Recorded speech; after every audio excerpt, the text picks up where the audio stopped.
دغه 5000 افغانۍ هغه ځوان ته چې هلته په لمانځه باندې ناست دی زه به په کراچۍ ورته دغه روپۍ کېږدم وبه ګورم چې دی څه کړي ژوند مې پوره نه شولو ارمان د زندګۍ نو دی هغلته لمونځ کې په پښه باندې معیوب هم دی ما ورته هغه روپۍ هلته ایښې ګورم چې څه شی کړي صحیح ده غربتا لیونیا لیونه دې کړم په خدای چې غربتا لیونیا لیونه دې کړم په خدای چې راډنګ د زما د هیلو دنګ اسمان د زندګۍ لخپل قسمت غواړم تاوان د زندګۍ لخپل قسمت غواړم تاوان د زندګۍ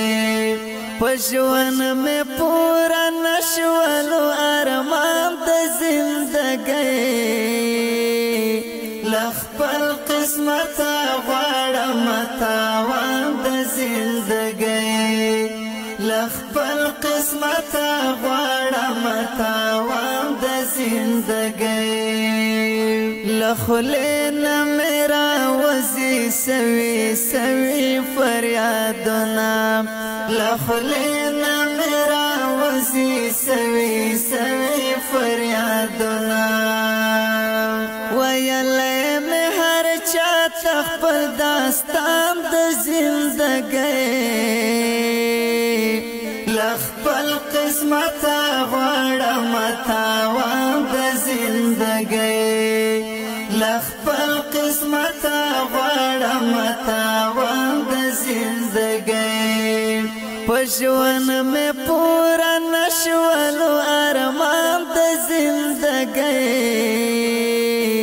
لخپل قسمت غواړم تاوان د زندګۍ لخپل قسمت ستړی مشي ستې ښه ده خیر یې ښه جوړې مر شوې نه خیرات ته مالټې په څو دي چارک 180 روپۍ ورو 180 روپۍ ارزانه کېږي نه ګرانه شوي دي ورور لاره بندې دي له دې خاطره ګرانه شوي دي په څو شوې روپۍ مې راوړی دي کرایې نه 1000 روپۍ ستا پښه خوږ ده او پښه مې کاته کړې په څه باندې داسې شوی دلته یو انفجار وشو په جمهوریت په وخت کې په یو وکیل باندې په دې کې کاته شو او لاس دی بوتان هم کاته دي دا هم کاته شوی دی او زی 5 سرک دیگه است همین سرک هم که برین آخر کنه دست چپش برین میبره اجانا با عزت باشه در روپیس تاسو دی؟ نه دا خود تاسو دی دا ما ندی نه د بل چم چې بوي زه هغه سکار نه کوم نو دا روپی دی ولا خست نه نه روزا مبارک نه چې ځان به دې شي خست دا د ما نه دی دا د چا دی نو نه پیګم ما زه داسې فکر کوم چې دا پرې دی دا ما دلته پرې کې دی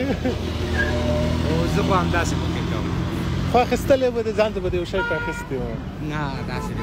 نه کوم کار کړی هو دا کراچي مې دي دلته خپله حلاله روزي پیدا کوم سبحان الله که ته چې حلاله روزي پیدا کوې زحمت وباسې ځان ته یې ولمړی حلاله روزي پیدا کوې ځکه د روژې مبارکې میاشت اوله ورځ ده دغه 15000 افغانۍ د ده ته واخله او د ځان دپاره د یو شی پرې واخله ما ضرورت نه لرم په دې کې قربان زما د طرفه تحفه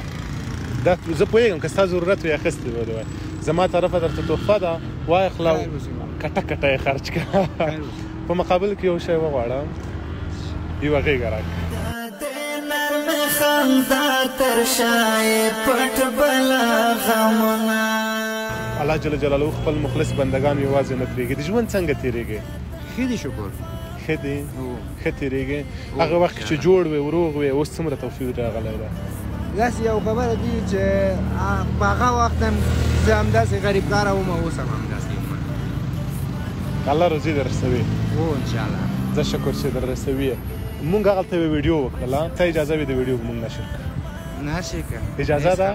السلام علیکم په دې وطن کې ډېر داسې مخلص دوستان او ملګري شته دي چې د